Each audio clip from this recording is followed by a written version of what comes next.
Alright, so in this video we're going to do the HTML and CSS for the expanding cards, and then we'll get into the JavaScript in the next video.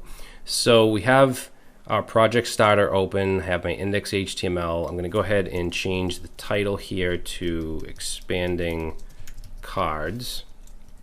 And then let's get rid of this H1 here. And this is going to be pretty simple. We're just going to have a container wrapped around 5 divs with the class of panel. Now for this first one, it'll have a class of panel and also a class of active, because that's how we're going to tell which card is going to be expanded. It's going to have a class of active. And inside the div is just going to be whatever the H3 is. This one is going to be explore the world. Of course, you can change that if you want. And then we're going to have an inline style for the background image. So you could easily, change that if you want. So let's say background dash image and set that to a URL and single quotes in here with a link to an image, which you could use whatever you want. I'm going to just grab a link to an Unsplash image and paste that in between the quotes here. Okay, so if I save that, I'm just going to see just the content, which is the H3 with the background image behind it, but it's only going to take up as much as the content does for now. So for the other 4 panel divs, I'm going to go right under this, still within the container, and I'm just going to paste these in. And of course, you can grab these from the project repository. And again, they're just panels with a background image in the inline style and then an H3 in the div. So wild forest, sunny beach, city on winter, mountains, clouds. So we'll save, and now we can see all the H3s with a little bit of the background image. So now let's jump into the style sheet and start to make this look, like some cards that we can expand. So the font, I'm gonna take this out and say CSS family and set that to MULI. And then let's add that here in the body. So that will change the font. We don't need flex direction column. And then the rest of this can stay the same for the body. Now remember, we have a container wrapped around all the panels, and all I want to do here is display this as a flex box. So immediately it's going to turn it into a flex row. Okay, so our container right here is now a flex box, so any immediate children, which are all these divs, are going to be put horizontal into a row. If we wanted them on top of each other, we could do flex direction column like that, but we don't. We want them in a row. Now it takes up 100 viewport widths right now, or 100% of the viewport. So I'm going to set the width of the container to 90 VW, which is a viewport width. So if you think of the width as 100 slices going this way, we're taking up 90 of the 100.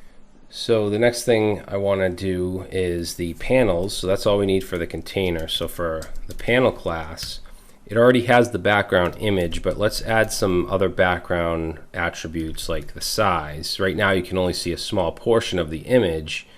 I'm going to set this to auto and 100%. And now you can see, much more of the image. I'm going to set the position. So background position, I'll set to center, and I don't want any repeat, so let's set the background dash repeat to no repeat. Okay, and then for the height of these, let's make them not quite the whole height of the viewport. Let's do 80 VH, so 80 viewport heights. Okay, it's starting to look a little better. Let's set the border, or not the border, but the border radius. I'm going to set that to 50 pixels, so make them rounded. And you can style it differently if you'd like. I'm going to set the color of the text inside to be white. I want a cursor pointer so that when I hover over it, we have a cursor. Now the width, we can set the flex property since we're using Flexbox. I'm going to set it to an initial value of 0.5. So they're all going to be even right now. But when we have the active class, what we'll do is we'll change this to something much higher, like Flex 5. Okay, and let's separate these out a bit. So we'll add a margin of 10 pixels. And then let's make this position relative because I want to position the H3s inside absolute. So that means that the H3 container div, which is or container element, which is the panel, has to be relative. And then when we do change the width for the active, like when we click and it turns active, I want it to not just flick to a bigger size or bigger width, but I want it to have a transition. So let's add a transition on the flex property, and we'll make it 0.7 seconds for the duration with an ease in effect. Okay, so we'll save that. Now, before we get to the active class, let's do the H3s that are inside of the panel. So we have panel H3, and I'm going to set the font size to 24 pixels. And let's set the position. So position is going to be absolute. That's why I made this relative. We want the H3 absolute within it, and I want it to be at the bottom left corner. So let's say 20 pixels from the bottom and 20 pixels from the left. If I save that, you can see the position has changed. I'm going to set margin to 0 on these. And I also only want the H3 to show if it's active, right? Because this doesn't look good. We can't even read the headings. So let's set the opacity to 0, which will just make them invisible. Okay, but when it's active, we'll show them. So let's first do the panel if it's active. So we're just saying if the panel div also has an active class, we'll change the flex from 0.5, which is the initial value, to 5. And now you can see it's much wider. For the H3, let's say panel active H3, and it has an opacity of 0 right now for every panel, but if it's active, let's set the opacity to 1. That way we can see it if it's active. Okay, now I do want to make it so if the screen is really small that we only show 3 instead of 5 of these cards. So to do that, we can add a media query by saying @media, and we can use a min or a max width. I'm going to say max width of 480 pixels. And what this means is any styles that I put in here are only going to take effect if the screen is under 480 pixels.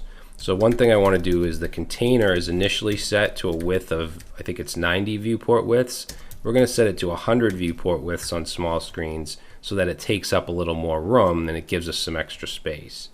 Okay, and then I'm going to remove the last 2 panels, and the way that I can do that is by saying panel, and I can use the pseudo selector by using a colon here, and then nth dash of dash type. And I want the last 2, so there's 5 total. I want 4 and 5, so I can take nth of type 4, that's going to grab this one, but I also want the 5th one, so I'm just going to copy that, put a comma here, and let's also grab the 5th one, last one, and let's set display to none, which will just get rid of them. So now you can see on small screens there's only 3 images or 3 cards. If I go past 480, now there's 5. Okay, so that's what that media query does for us. I'm just going to make this a little bigger. So that should do it for the CSS. Now, obviously, we want the functionality where we click on one of these and it expands, and the other one gets smaller, and we can see whichever one is active. So for that, we need JavaScript. So that's what we're going to do in the next video.